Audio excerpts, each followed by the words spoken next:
Hi again, and welcome to my channel. My name is Wendy Ologe. Have you ever thought that you can raise a child that cannot derail? Wait for it. And welcome to my channel. If you're just subscribing for the first time, or you're watching me for the first time, do not forget to subscribe to my channel. Just look down here and you'll see the subscription button. Hit it so that you will always get notifications whenever it says that we share our videos. We share videos on all sorts of parenting skills and everything that you need to know. Today we're sharing on one thing, the things that you need to know, few things that you need to know as regards raising children that will not derail. One thing that you must understand in raising children is that it requires a lot of intentionality. How intentional are you as regards your journey as a parent? I'll start this by telling you a story. The value system we build, about meeting friends, doing all sorts of things, all sorts of value system that we build in and around us at home will eventually affect what it is that our children do outside of the home. When I went to school quite early. When the university, I met this group of friends, and I felt, oh, nice looking girls, I want to be their friends and all that.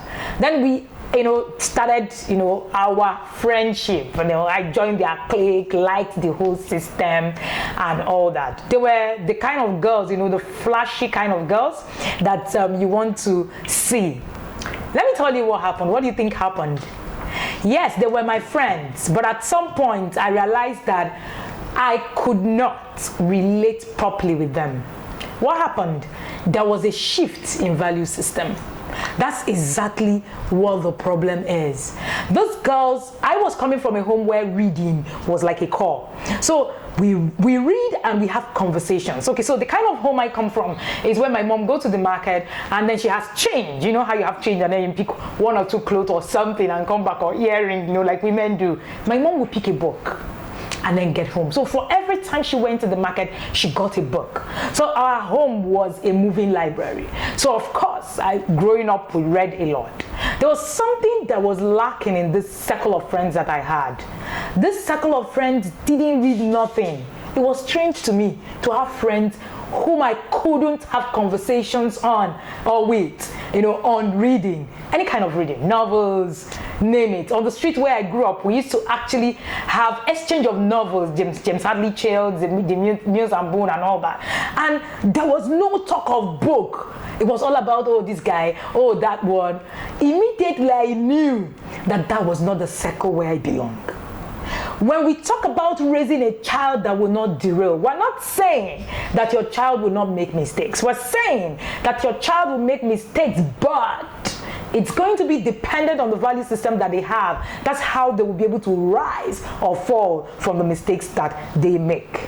So how do I raise a child that can't be derailed? A few days ago, I was on the Diary of a Coach. That's Diary of a Coach by Coach Sam Obafemi, where I was interviewed as the coach for the day, for the week, and then I was talking about the same topic. And one of the things I said was that your model behavior is more important than what you say to your children. No, we say it, oh, children like, I say children do, children see, children do. That's what it is. You know what they say, monkey do, monkey see, monkey do. That's the same thing for children. So children learn coping skills, habits from their parents. Recently we've been having this lockdown, and I have seen a lot of parents not being able to manage this lockdown effectively. Do you know what's happening? You are invariably teaching your child how to manage situations that overwhelm them. It might look so little, but it's so much. Whatever you model becomes a norm without you even knowing it. When parents come to me and say, how do I make my children read? How do I teach them to read? There's something that I called in my book, The Discipline That Works. There's something that I called modeling. It's called modeling, deliberate programming and silence as a disciplinary tool. What does it entail? It says that you can program a child deliberately without saying so much. For instance, reading. If you make your home a moving library, investing in the kind of books that your children should actually be reading, I bet you reading will be very easy. But beyond that, there's also something to note. You need to also note, how does my child learn? That's topic for another day. Because if you understand how your child learns, you will be able to understand what kind of book will make sense to your child. You know, many a times we find out that a lot of the times children are, they do things, and then we're saying, oh, but your brother likes to read. Oh, you don't like to read and all that. What do you think happened, or what do you think happens when this go on? It's interesting. We've shared so much on how this kind of topic. I think a few days ago we shared on how not to raise a hypocrite. You should catch that video below somewhere. I think is in one of the playlists, the training parents playlist. It's so amazing. We had a guest on our channel where we spoke on these things. The second thing that can actually you can actually also put in place is boredom. The moment you create a vacuum, life abhors vacuum, like I always say. The moment you create a vacuum, the moment there's nothing for your children to do, derailing becomes very easy. What do I mean? When it comes to healthy transition from childhood to adulthood, there are lots of the children need lots of outlets, healthy outlets. If you do not create healthy outlets, they will take the wrong outlets. Those wrong outlets could be what we call derailing, the drugs, the sex, and all that. But you know what? Whether it's wrong or right, the bottom line is that these children are going to let these things out. The question is, how have you been able to create these things that can help your child transition effectively? And this transition we're talking about is, by the time the child is 10, the child has started transitioning. How intentional are you to be able to put these things in place? How intentional are you to be able to build social connection for your children? And I think in one of my topics, I'm going to raise the act of building a social plan for children, because these days I find out that we are ignoring social intelligence for our children. A lot of our children do not understand how to build relationships. In fact, it's a problem.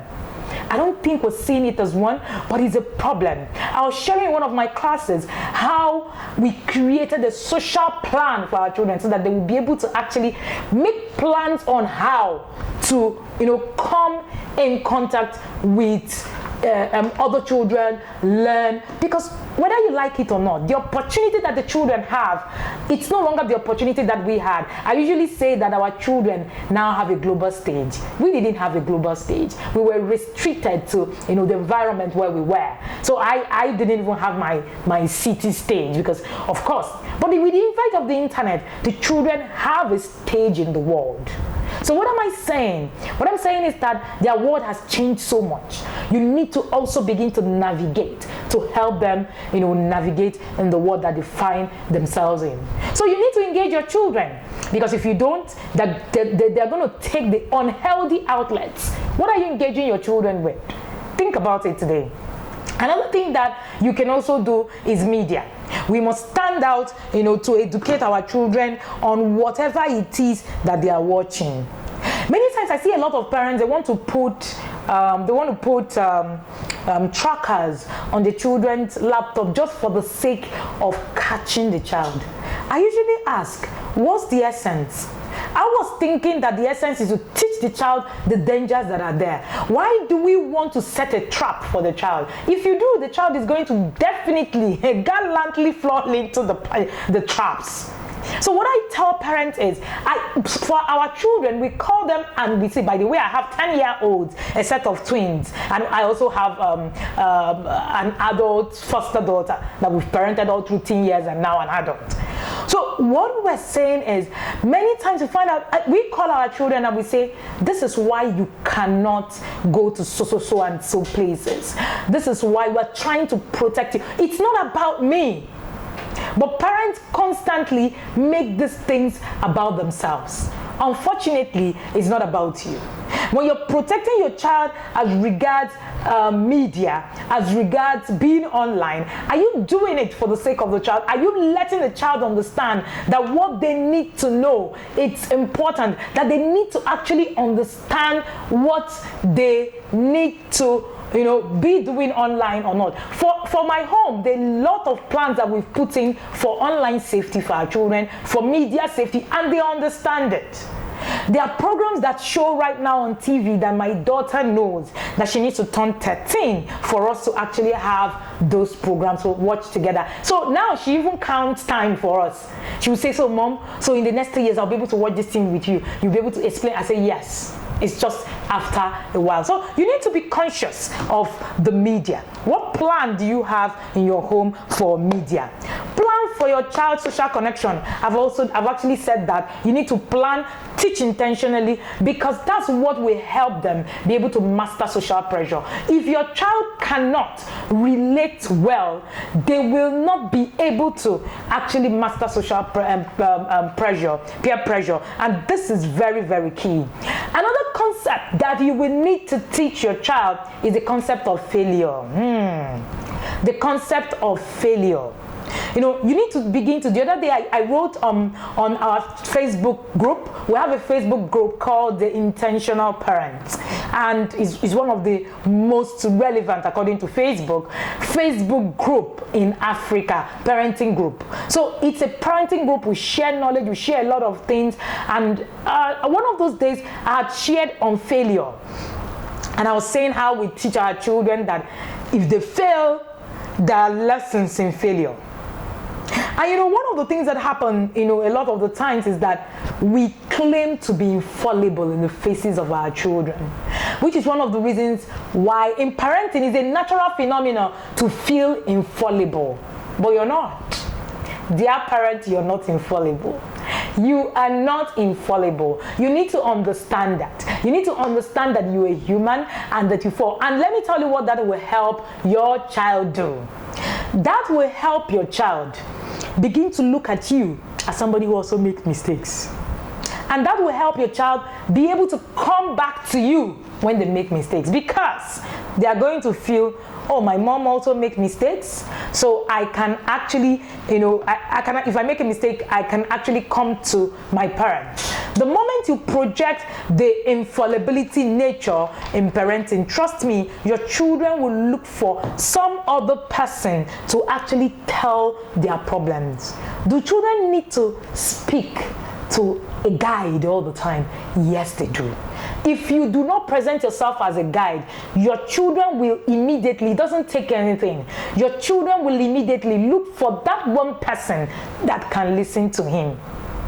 Are you that person that can listen to your child? Are you that person that your child can trust? You know that I say that authority is not force and control. Authority is respect. Respect and trust.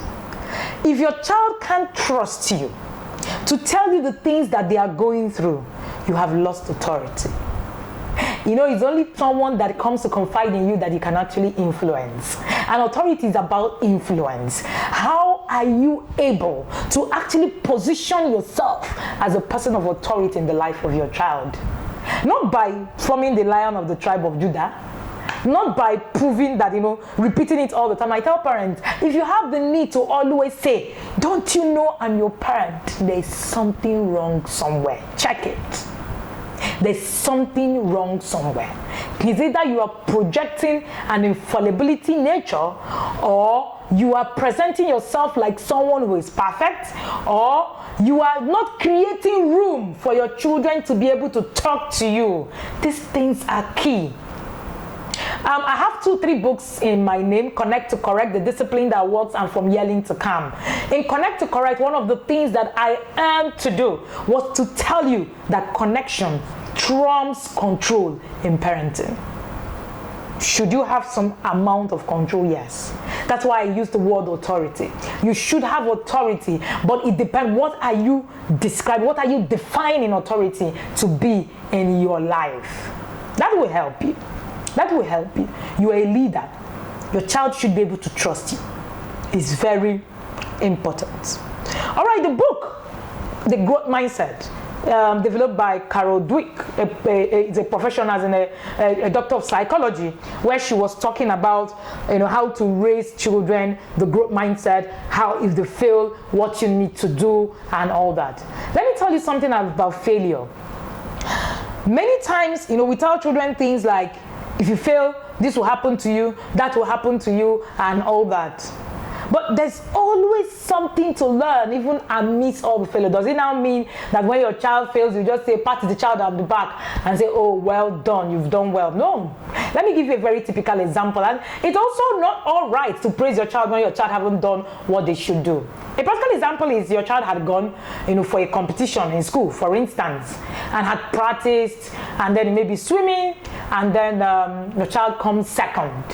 And then you tell your child something like, don't worry, it's just that they didn't, the person who was doing the judging didn't do it well. It's their fault, not your fault. It's a problem in itself. You're telling your child that there's nothing to learn. See, success is in the process and not in the result only. Success is in the process and not in the result only. Why not look at the process that your child has taken to get there and then take it from there? When you hamper on results only, you give your child the impression that the process you use to get to the result point doesn't matter. The process is key. Without process, you actually might not be able to have a tangible result that makes meaning. So you need to now begin to, it's process. In the process, that's where the failure comes in. That is the kind of teaching, the kind of mindset you should give your child. So instead of telling your child, for instance, oh, you're smart, teach them the process. That's the major reason why children derail. Because when you're telling them that they're smart, children go off the hook most times because of failure. Failure is a huge part of a child's life. So when a child fails, or when you are always hampering on results, when a child fails and the child knows that, okay, my parents, this is all about results for them, you know what happens? They become depressed. They begin to look for things to fill in the gap of the failure, because you have not been able to teach them how to actually deal with failure in itself. Are you teaching your child really how to deal with failure? For instance, I also talked about praise. When you praise your child for doing something great, based on triumph, like you praise your child for problem, that they solve, and then encouraging them to believe that if they do poorly or make mistakes, they are not smart. Now, that's the other flip side. Your child will just do something, you just say, hey, well done, see how you have done this. You are trying to tell the child, you're trying to look at the results without looking at the process. That's dangerous, because a child will think, for every time I do not have these triumphs, it means I have done nothing. Very dangerous circle to take. So if parents think that failure is shameful, their children are more likely to be derailed or make mistakes, because you're going to shame them. Failure means that, there's something about failure. They are ashamed of the whole process. All right? So someone tells you your child is struggling with an element concept, for instance, and you say something like, everybody does not need to be good at maths. That's you trying to kill your child, trying to tell your child that they can't grow. You're trying to give them the mindset that they are not able to grow. Everybody can learn and grow. There's a way to it. Get your child comfortable with failures, good or bad, triumphs, everything. Let them be comfortable. Now, I'm not saying that when they fail, they should gallantly, just come and say, oh, wow, I failed and it feels good. No, I'm saying that teach them that when they fail, they should be able to sit back, look look at the process that got them to the point of failure and use that process to learn a lesson. Like I said earlier, you must remove the infallibility nature in parenting. It opens up communication line both between your children and you. All right, so it helps them. You need to ask them questions about the process that they have and observe them closely. Number 4, you need to model persistence. Persistence. You need to model persistence. For instance, let the children hear you say that you made mistake and how you eventually figured it out. For instance, the other day I was saying something about a particular thing that I've been doing, and when I got it right, I shared it while we were having dinner. I was like, wow, there was one time that I was trying to do this, and do you know that today, I finally got it.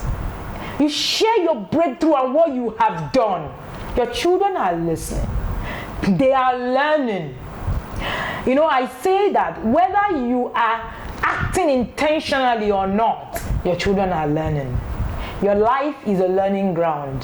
I say that your children, they are at the school, you're a student. You're in school, your children are the students. They are learning you and learning everything they need to do about life from you.